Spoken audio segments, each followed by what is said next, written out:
Neumann told us who's in charge. Colonel Bahamut, I believe you've heard of him. He was a hero who fought during the Alien Wars. But 2 years ago, he planned a coup d'etat to overthrow the government.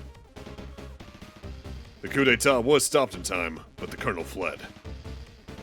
Until now, we had heard nothing of him. He's a dangerous man. I wonder what he's planning to do with that alien cell. His hideout's deep in the jungle. Good hunting. Hello everyone and welcome back to Let's Play Contra Hardcore. In the last part, we started off the game and got through the first 3 stages along the route where we actively chase Deadeye Joe at the end of stage 1.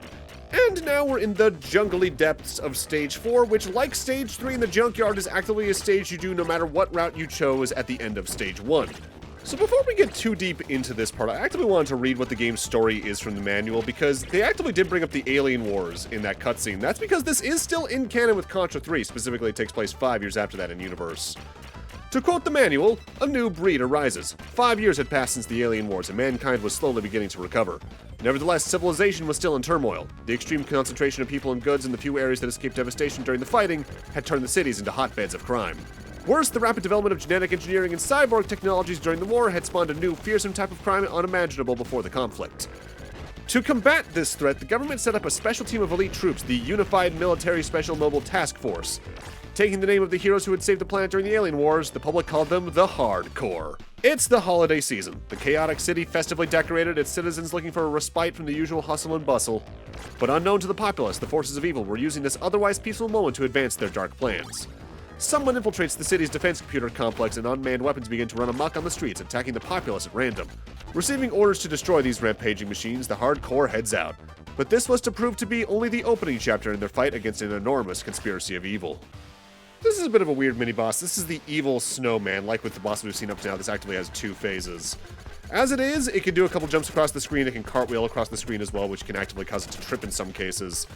It can shoot out projectiles from the top of it like this, that'll just rain back down, but you can destroy them with your projectiles. It can bounce around the screen like it's an old DVD logo on a DVD player, but probably the attack that's the hardest for me to read is occasionally it'll also throw one of its legs as a boomerang. It usually does that when it's on either extreme, but if it comes out, I can almost never predict it.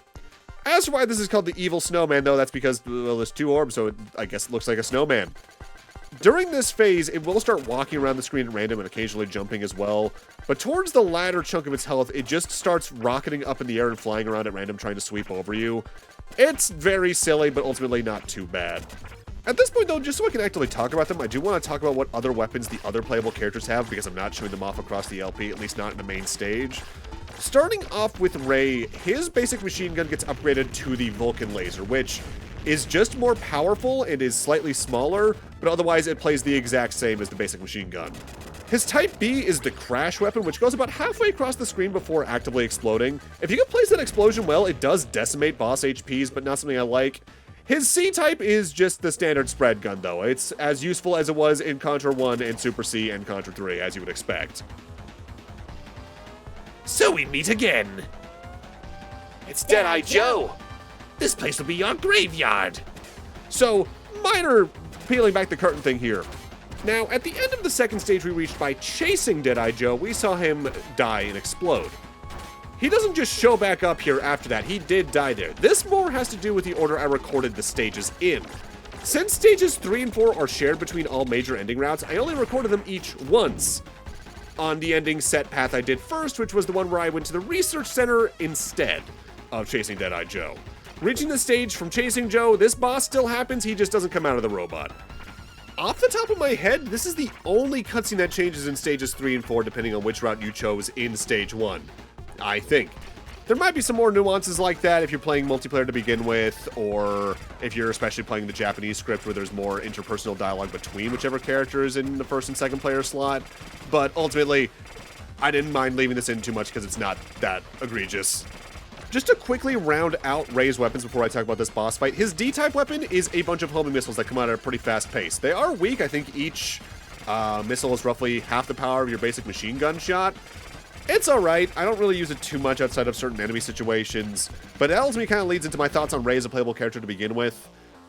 For his alright sprite size and decent slide length, his weapons are just okay at best because this is probably one of the Contra games where the spread gun's at its least useful.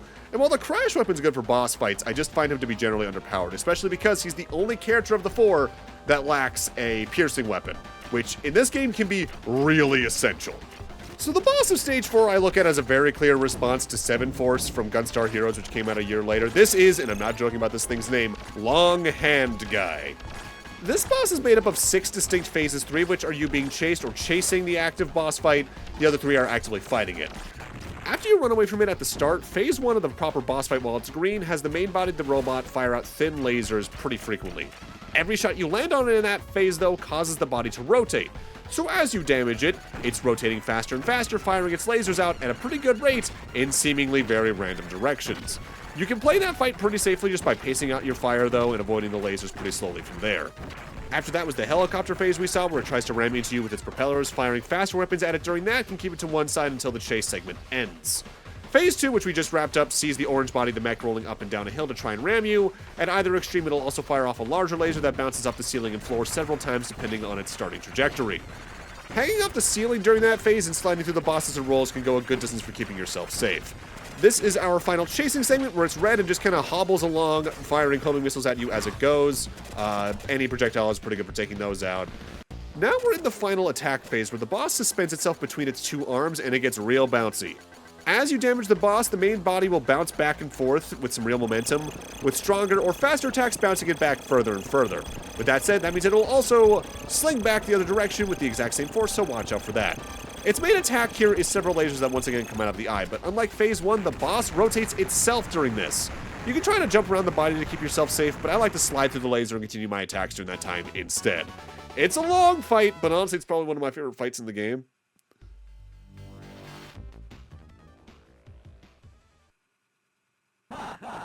This is the end for you.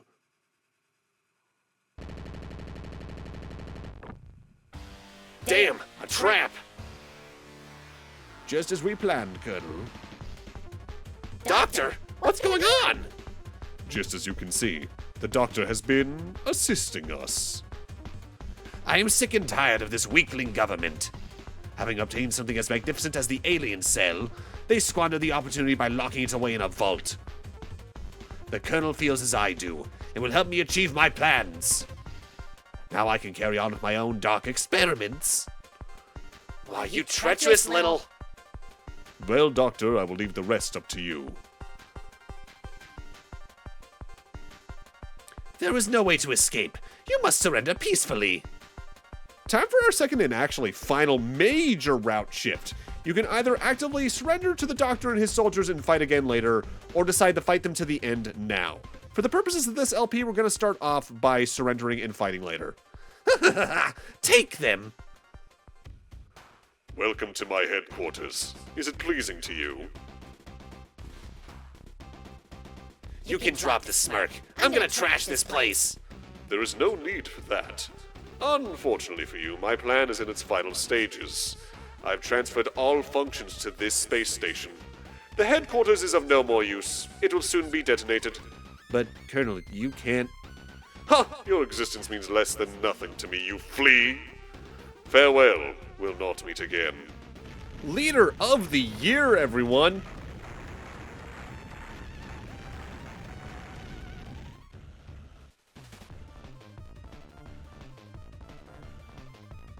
Don't move! This is what happens to cowards like you! So, welcome to what's probably my least favorite of the 4 potential Stage 5s you can access in this game, depending on your choices at the 2 major branching points. And it's mostly my least favorite because the first good, half of it is an auto-scroller where the back third of the screen is just a damage/instant death plane. With that said, while you might think it might work like, say, Torchman stage in Mega Man 11, you actively more need to keep your eyes on the far right side of the screen because the soldiers that the Doctor just attacked and mutated are constantly charging at you or to their own fiery demise from the pain of their own existence. At the start, it might seem like just firing to the right's all you need to do, and that does keep you alive a pretty good while. But as the altitude of the platforms rise or as they start throwing in pits, their jumps become a lot less predictable, so you really just need to be firing something that has some really good firing speed or at least firing range. I'd recommend anything that is a spread shot adjacent deal or anything that can home in especially. But for me, my good old favorite Gemini Scatter comes in real clutch here. While we waddle through this auto-scroller, let's talk about the next character's weapon set that I'm not using the LP, Sheena. Sheena's basic machine gun gets upgraded to the Genocide Vulcan, which is the most literal upgrade in the game. Same firing rate and properties as the machine gun, but with pellets that are closer to the size of Ray's spread gun or Brownie's shield chaser. Very useful, but very basic at the same time. Her B-type weapon is the Shower Crash, which is very similar to Ray's basic crash weapon. It travels a short distance forward before generating a large explosion that lays on the damage fast. However, it has gravity applied to it, unlike Ray's weapon. Thus, it's better used in targets that are lower to the ground or below you in some form, like in rooms like this. Speaking of which, time for the mini-boss for this stage, the Doctor in his Mach 777 robot. Here in the first phase, it's going to jump from wall to wall, and what attack it does will depend on whether or not it's on the left wall, right wall, or the ceiling. On the left wall, it'll shoot out 2 tracking funnels right out of Gundam that will shoot thin lasers towards your current location several times in a row. Maneuvering around this can be surprisingly troublesome, not for nothing. On the right wall, the robot will spew out several smaller copies of itself that'll walk along the floor to the left. Destroying one with enough fire or one reaching a wall creates a damaging fire pillar that you need to watch out for. But that is actively the attack you want to see the most, as the boss is completely open from below during that phase. And here on the ceiling, it'll shoot out several orbs that'll do little fan copters of laser blades. This attack is actually a lot less dangerous than it looks, though, as only the blades can damage you. The little orbs emitting them cannot damage you at all. And here in phase 2, the robot just walks around the entire room. You can try to outrun it in its cycling, but I honestly recommend sliding through its legs instead, as that's much safer. The further into this phase's HP you get, the taller the robot stands, so watch out with your jumps later on in the case you're getting really jump happy. While we finish this boss off, let's get back to Sheena's weapons. Her C-type weapon is the Break Laser, which fires a thin but powerful laser that can pierce through enemies and shields. It's actively very similar to the basic laser weapon from earlier titles in the Contra series.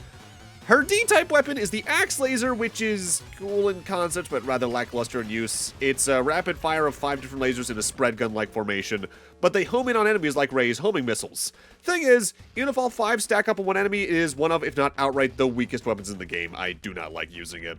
Honestly, it alone is the main reason I do not really use Sheena too much in this game. You've done very admirably, but you're too late. I've used the alien cell to create Big Magnum. He will reduce the planet to charred cinders.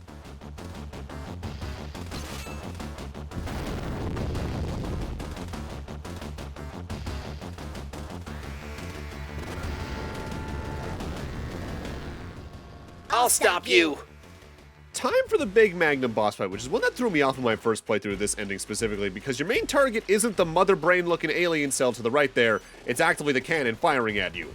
There are several different projectile types this cannon can fire out, one that expands as it goes like that and explodes when it hits, one that just aims directly at you with a thin laser, one that fires several projectiles in a row like this with a gap where you need to stand, and then one where it fires a projectile that moves to the center of the screen, which will then explode out into 3 other projectiles that track onto the relative surface you're at. When I first played this game, I thought each attack had its own health bar you needed to deplete in some form, since as you've already seen, you can actively destroy the cannon here and again. What's actively happening there is that you've overloaded the cannon, which makes the boss move on to their next attack automatically. Eventually, though, you will do enough damage to move on to phase 2, which is notated by an item capsule spawning in, as well as the alien cell within the boss itself looking notably damaged compared to where it currently looks like. When that happens, like so, the boss moves on to a new attack pattern that only has one notable attack, namely, the cannon arm instead grows a human face that looks like Colonel Bahamut's, which fires a single projectile that tracks onto you pretty heavily. I believe in co-op it just chooses a player to follow until that player's died, in which case it'll move on to the other one. That phase notably has a lot less HP than phase 1, and now we're moving on to phase 3, which is a very similar case of only having one attack. Namely, now it's got a railgun that's just going to fire a giant projectile to the center of the screen, which will fire a giant triangle of beams that you need to just sort of avoid and dance around like so. I'd recommend using homing weapons during this phase, like the shield chaser, if only because you can focus on avoiding the projectiles as actively as you are attacking. And that's game for this ending path. I'm not a big fan of the stage itself, as I said earlier, but I do like actively fighting Big Vulcan. Mind you, it helps that that's probably also the easiest of the game's potential final bosses across your various route choices. Let's see how this ending plays out.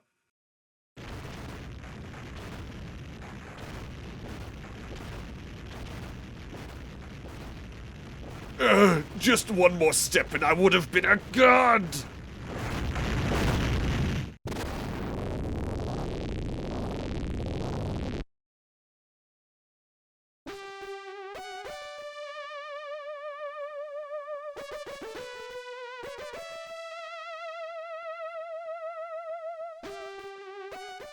So while not actively the worst ending in the game, that's one we'll tackle in a few parts, I do consider this to be the most downer ending, as while every single thread is destroyed between the alien cell, the Colonel, and the Doctor, we die as well in the process, which, respectable, but definitely a bit of a downer. With that said, I'll see you guys after this credit song plays, just so we can move on to our next ending route.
At the very least, for your sacrifice in this playthrough, a bronze statue actively gets made of whichever characters you beat that final boss with. Once we see our endgame score, we're once again gonna time travel backwards to the choice the Doctor gave us at the end of the prior stage, and this time, we're gonna fight to the death. You poor fool! Now you'll be prey for my experiments! Time for another direct boss fight against the Doctor, although, not for nothing, he's more just throwing his experiments directly at us. He's going to combine various enemies from stage 4, and whatever monstrosity comes out of those is gonna just be our next fight. Most of these combinations will either just fly about the room shooting projectiles at you or try to ram at you in some form, but a vast majority of these fights also have pitifully low HP, so if you get to see their attacks at all, it may be only once or twice before they die, depending on your character choice, what weapon you're using, or if you're playing co-op, for instance. The only one I really want to shout out in specific is, I think it's the 4th combination, which is a little walking flower guy. You actively don't want to attack that one, as it can actively release power-ups. I think it releases 5 of them at complete random, so it can release things like bombs to help you clear a screen or do massive damage to other boss fights, or just weapons that you might need in case you've actively died elsewhere in this marathon. You probably want to grab the bombs, though, in the case they actively show up, as those are going to be the most useful against most end bosses. I didn't really comment on that too much during the big Magnum fight, but the way bombs work in this game is really fun, and that it does damage to everything on the screen outright. But there's a circle of rotating explosions after you use it. Anything those touch gets extra damage dealt to them. And if you place a bomb just right, you can potentially kill certain endgame bosses within like 5 to 10 seconds, and it's really fun to pull off. While we get through this marathon, let's talk about Brad Fang's abilities as the only character remaining to discuss. His basic machine gun gets upgraded into his A-type weapon, the Beast Shooter. This is a really high-power machine gun that has a really wide bullet spread, somewhat similar to the Ray Splasher from Mega Man X3. Due to this, it's more useful at closer ranges as more of the spread will hit a target. His B-type weapon is the Power Punch, where Brad punches forward and causes a short-range explosion. Very powerful, but again, very short range, so you need to be directly against most opponents to use it effectively. His C-type weapon is the classic flamethrower weapon. Decent damage, but it only reaches about halfway across the screen, though similarly to Brownie's Victory Laser, it can hit some obscure angles as you rotate it. Finally, his D-type weapon is the Psycho Blaster. This weapon's specialty is that you can charge it up, namely either firing a small long-range projectile at 0% charge, but if you go all the way up, it becomes a very high-damage double matrix projectile, being easily the strongest single strike you can do in the game, barring bombs. So while I was doing that, the machine short-circuited and created this monstrosity, the Fukinshin. It also ate the Doctor, so he's dealt with. After ramming back and forth to the start of the boss a few times, it gets on its large legs and bounces around the room before firing a short projectile at the floor below it. It then throws seeds out at awkward angles to either side of the screen. You need to either use a piercing weapon or get well-timed slides and ducks to get underneath the boss and hammer away at its health bar from there. A little weird at first, but ultimately with Brownie, it's pretty easy. But with that, I'm gonna need to end this off here. Thank you guys for watching, and in part 3, we're gonna go get our 3rd major ending before backtracking to the first choice in the game and heading to the research center instead of going after Deadeye Joe. See you guys then.